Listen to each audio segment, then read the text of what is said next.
Flight Enquiries, Edgbaston.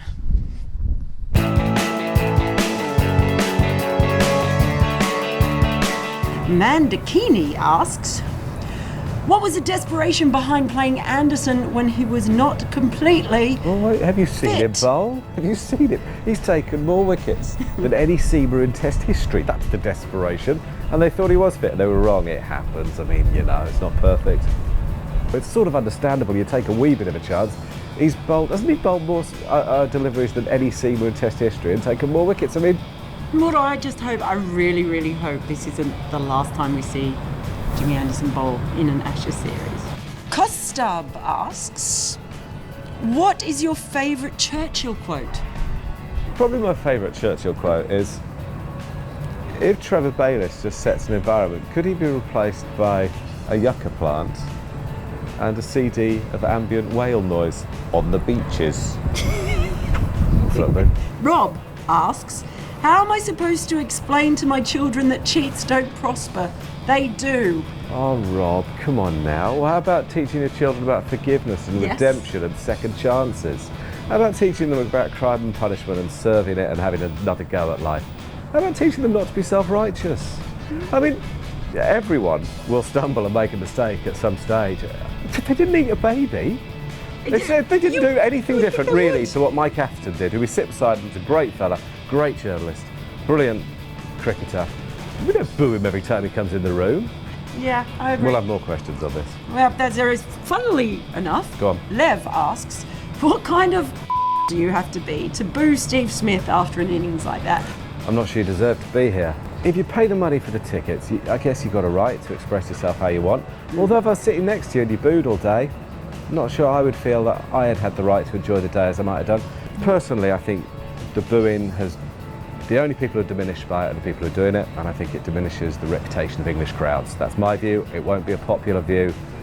I think it's time to move on. I think he's a terrific cricketer. He has played brilliantly today.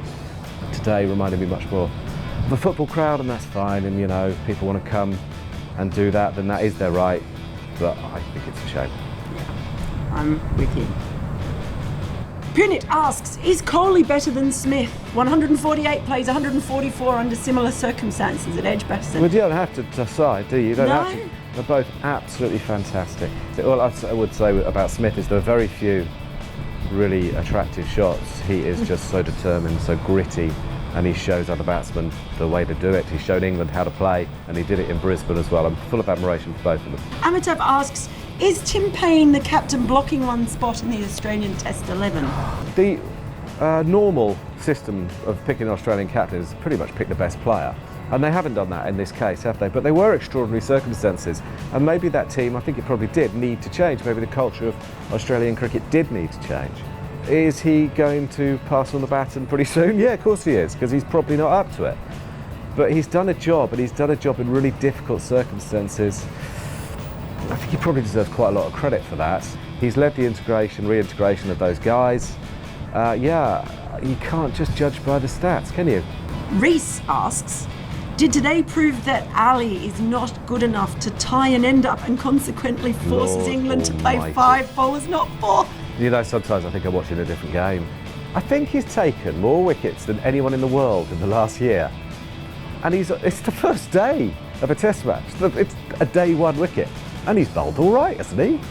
So, I don't know. I mean, I guess, listen, that's wonderful, isn't it, that we watch cricket and we come to completely different conclusions.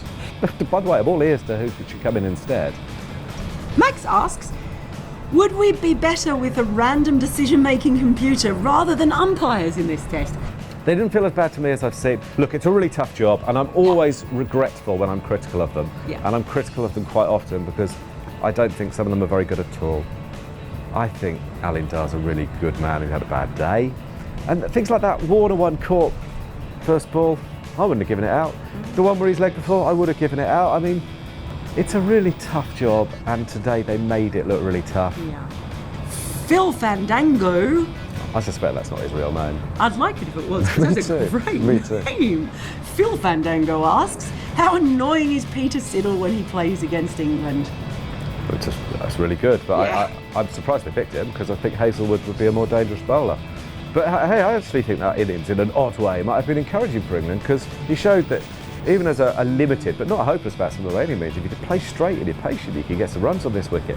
I don't think that's a great score. Well, we'll just see how annoying he is when he bowls. Devashish asks, how are you supposed to tell who the player is when their jumper is covering their name and number?